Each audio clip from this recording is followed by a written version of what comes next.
Since we gave you 0 votes, you've been desperate because, I mean, it's the same thing, Rios. It's so that people know you more for that than for your name. That's kind of messed up. But anyway, and I don't take a tranquilizer like you sometimes because sometimes you get really annoying. And I don't take Tafil like you sometimes because sometimes you're too forward and you look.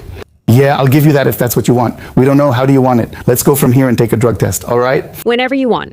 Arturo Avila and Damian Cepeda faced off again in an intense live debate that was marked by accusations and mockery. Bots, links to crime, polls, and even the price of the dollar were some of the topics that heated up the discussion. And in this video, I'll tell you what happened.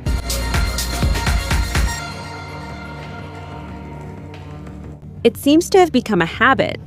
The Morena deputy and party spokesperson, Arturo Avila, had another tense exchange with the PAN member Damian Cepeda during the program Me Lo Dijo Adela, hosted by Adela Micha. This time, the debate started when Cepeda accused Morena of maintaining ties with organized crime. He later commented that he hopes one day Avila can calm down and have a more peaceful conversation, although he admitted that he finds it entertaining to watch how he is criticized on social media.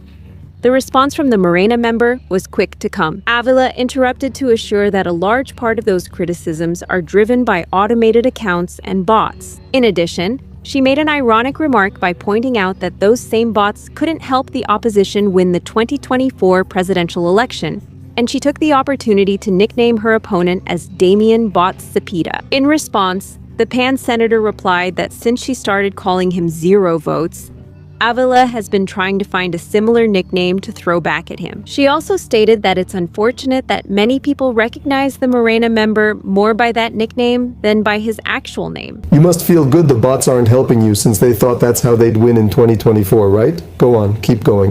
Please, thank you. Damian vote Cepeda? Ever since we gave you 0 votes, are you desperate for something? Are you still the same? It's funny, people know you more for that than your name, which is messed up. But anyway, later on, the discussion took another turn when Avila boasted about the strength of the peso against the dollar. The congressman said that he recently traveled to San Diego and that when he returned through the Tamaulipas airport, he exchanged the $6 he had left over from the trip. According to him, the currency exchange paid him 16 pesos and 90 cents for each dollar.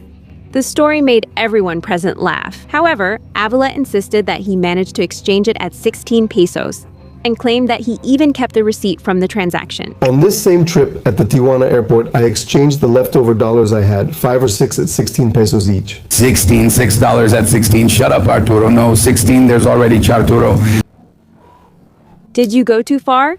On the other hand, Avila assured that her party has solid data to back up their claims and accused the opposition of building a narrative based on false information. As an example, she highlighted that, according to the most recent report presented by President Claudia Sheinbaum, Mexico recorded a record amount of foreign direct investment during the first quarter of the year, with growth close to 10% compared to the same period last year. However, Cepeda immediately rejected that statement. The senator argued that Morena has a great ability to manipulate information and claimed that the data presented by Avila was incorrect. According to his explanation, the real figure would show a decrease of about 3 and not an increase, because the Morena spokesperson allegedly used preliminary data and not the final version of the report. We have a record of foreign investment in the first quarter of 2026. $23.591 billion, a 10.4% increase compared to 2025.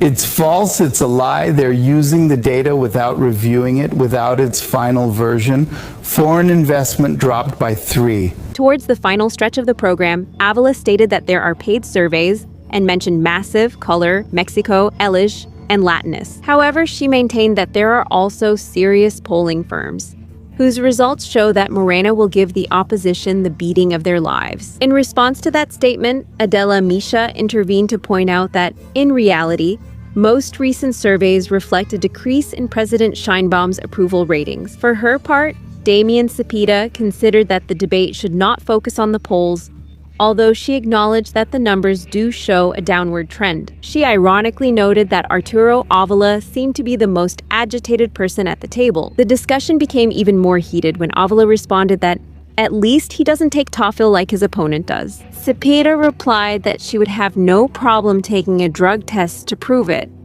and she challenged the Morena party member to do the same to see the result. I don't take Tafil beforehand like you do, since you often have a lot ahead of you. Sometimes for me, yes, it's just that I'm going to. We don't know how you do it. Do you want to? Let's go from here to do an antidote. All right? Whenever you want. Gladly. Anti-doping right now. Okay, well, let's go. I can do it for you if you want. Gladly. All set. Let's see how you turn out. So, Who do you think had the best arguments during the debate?